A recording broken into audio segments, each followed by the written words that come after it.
আসসালামু আলাইকুম। রাজরানী একাডেমিতে আপনাদের সবাইকে স্বাগতম। তো ওয়ার্ডপ্রেসের টিউটোরিয়ালের এই পর্বে আমরা জানব যে কিভাবে ওয়ার্ডপ্রেসে যে কোনো ফাইল আপলোড করা হয়। তো চলুন শুরু করা যাক।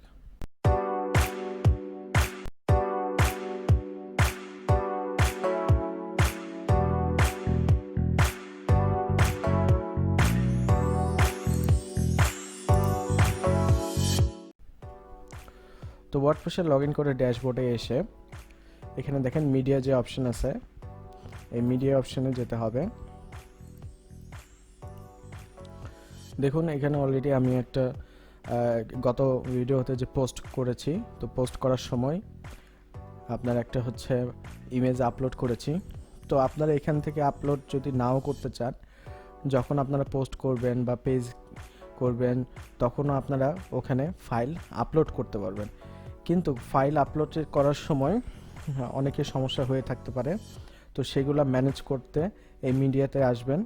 যে ফাইলগুলো আপনারা আপলোড করবেন, ইমেজ বলেন, ভিডিও বলেন, বা যে কোনো পিডিএফ ফাইল থেকে যে কোনো ফাইল আপনারা যখন আপলোড করবেন সেটা ম্যানেজ করা, ডিলিট করা বা আপলোডের সমস্যা এগুলো সলভ করার জন্য এই মিডিয়াতে এসে বা আজকে এই ভিডিওতে এগুলো দেখাতে হবে যে কিভাবে করতে হয়। তো মিডিয়া লাইব্রেরিতে এসে দেখুন আপনারা এখান থেকে অ্যাড নিউ করে এখানে যে কোনো ফাইল আপলোড করতে পারবেন। কিন্তু দেখুন এখানে একটা সমস্যা হচ্ছে, অনেকের হোস্টিংয়ে এটা হয়, অনেকের হোস্টিংয়ে হয় না।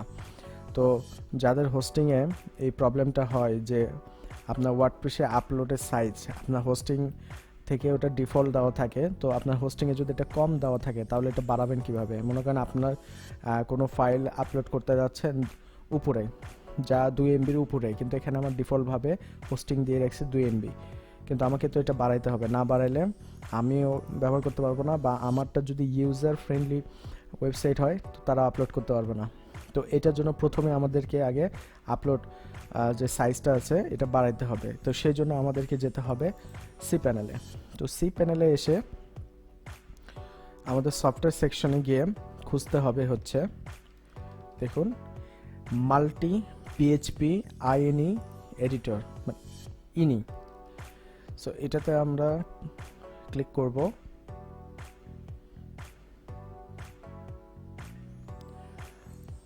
তারপরে দেখেন আমাদের বলতেছে যে এখানে কনফিগারেশন পিএইচপি ইনি বেসিক সেটিং। তো আমরা কোন লোকেশনে এটা করব?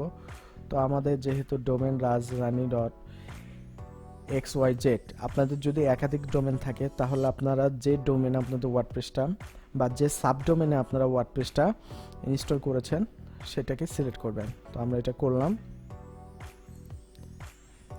এরপরে আসি, দেখি এই যে দেখুন এখানে upload maximum file size, the maximum size of an upload file, এখানে 2 MB করা আছে। তো আমরা এটা 256 MB করে দিব, 256 MB করে দিলাম। ওকে, এখানে সবগুলো আপনি একবারে যেহেতু এসেছে, আপনার হোস্টিং প্রথমে চেক করে নেবেন। আপনার হোস্টিংয়ে যদি এইগুলো যদি প্রবলেম থাকে এখানে ফিক্স করে নেবেন। যেমন ম্যাক্সিমাম এক্সিকিউশন টাইম এটা নর্মালি 300 দিবেন।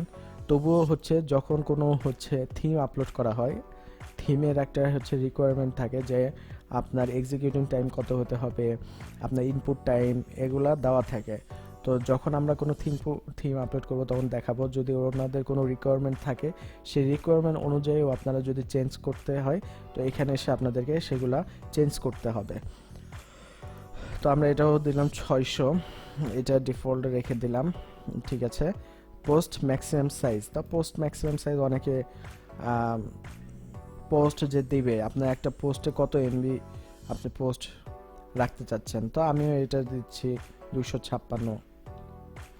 ঠিক আছে, আপনারা এখানে ইচ্ছা মতো এটা পোস্ট সাইজটা দিতে পারেন যে একটা পোস্টের কত সাইজ হবে বা কত MB হবে। তো আমি দিলাম আমার সুবিধা মতো, আপনারা আপনাদের সুবিধা মতো দিতে পারেন, অথবা আপনাদের থিম রিকোয়ারমেন্ট হিসেবেও আপনারা এটাকে সাজাতে পারেন। তারপরে অ্যাপ্লাই করবেন। ওকে, আমাদের এটা হচ্ছে সাকসেসফুলি অ্যাপ্লাইড সেটিং হয়ে গেছে। এখন আমরা আবার যাই যে রিলোড দিই। এখন আবার অ্যাড নিউতে যাই। দেখুন আমাদের ম্যাক্সিমাম আপলোড সাইজ 256 MB হয়ে গেছে। এখন আমরা আপলোড দিব 256 MB পর্যন্ত আমরা এটা আপলোড দিতে পারবো, কোনো সমস্যা হবে না। ওকে, সো এখানে আপলোড দেওয়ার জন্য এই যে ফাইল, সিলেক্ট ফাইলে যেতে হবে। আপনি এখন যেটা আপলোড করতে চান সেটা আপনি আপলোড করতে পারেন। তো মনে করেন আমি এই যে এইটাই আপলোড করতে যাচ্ছি, এই ছবিটা দেখুন এখানে আপলোড হয়ে গেছে। ওকে, নেক্সট হচ্ছে দেখেন এটা ম্যানেজ, এখানে অ্যাড নিউ গেলেও সেম ভাবে আপনি এই যে দেখেন অ্যাড নিউ করতে পারবেন। এখানে ফাইল সাইজ এই যে দেওয়া আছে 256, ব্রাউজ আপলোডের ইনস্ট্যান্ট, ঠিক আছে। যদি কোনো প্রবলেম হয় এখান থেকে আপনি ফিক্স করে নিতে পারবেন। এখানে সিলেক্ট ফাইলে ক্লিক করে এখান থেকে আপলোড করতে পারবেন। তো আমরা এখন লাইব্রেরিতে যাচ্ছি। লাইব্রেরিতে দেখি আমাদের কয়টা আছে, 2টা ফাইল আছে। এখানে অপশান আছে অল মিডিয়া আইটেম, যে আপনি যদি অনেকগুলো ফাইল থাকে সেখান থেকে কোনটাকে স্পেসিফিকভাবে চাচ্ছেন সেটা আপনি এখানে সিলেক্ট করে নিতে পারবেন।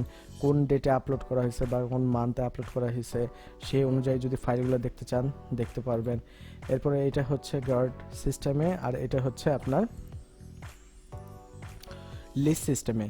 তো যদি গার্ড সিস্টেমে সমস্যা হচ্ছে কি, গার্ড সিস্টেমে আপনি ফুল দেখতে পারবেন, কিন্তু কত সাইজ বা কত কি এডিট এগুলো করার জন্য প্রত্যেকবার আপনার সেটাতে গিয়ে আপনার ইনফরমেশনগুলো দেখতে হবে, যে ইনফরমেশনগুলো দেখতে হবে এবং এখান থেকে ডিলিট করতে হবে এইভাবে একটা একটা করে। কিন্তু যদি আপনি লিস্ট করে নেন তাহলে আপনার সুবিধা হবে। হ্যাঁ, যদি আপনি একসাথে অনেকগুলো ডিলিট করতে চান বা এটা ডিটেলস একটু দেখতে চান, যেমন এই যে নাম দেখলাম, হ্যাঁ আমাদের ইউআরএল কীভাবে আছে, এটা এডিট করার অপশান এখানে আছে, পার্মানেন্ট ডিলিট, ভিউ, ঠিক আছে। আপনি যদি একসাথে ডিলিট করতে চান, যেমন এই যে এখানে ক্লিক করলে ফাইলে ক্লিক করলে একসাথে সবগুলো সিলেক্ট হবে। দেন আপনি যদি এখানে ডিলিট করতে চান, এই যে ডিলিট পার্মানেন্টলি ক্লিক করে অ্যাপ্লাই করলে একসঙ্গে সব ডিলিট হয়ে যাবে। তো এখানে মানে এই উপরে সিলেক্ট করলে আপনার এই লাইনে যতগুলো আছে সবগুলাই সিলেক্ট হয়ে যাবে। তারপর থেকে যদি আপনার মাঝখান থেকে 2-1টাকে বাদ দিতে চান, যেমন আমি এরকম এটা বাদ দিতে চাই কিন্তু এটা থাকবে, দিয়ে এরকম ডিলিট পার্মানেন্টলি দিয়ে অ্যাপ্লাই করলে এইভাবে চলে যাবে। তো এই হচ্ছে আপনার কিভাবে ওয়ার্ডপ্রেসে আপলোড করতে হয় বা আপলোড করতে যে সমস্যাগুলো হয় সেই সমস্যার সমাধান।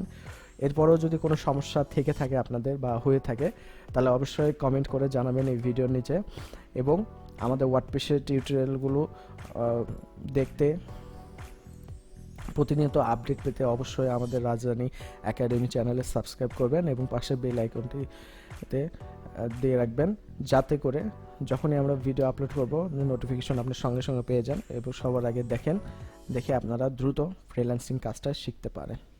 সো ধন্যবাদ, আজকে এই পর্যন্তই। আসসালামু আলাইকুম।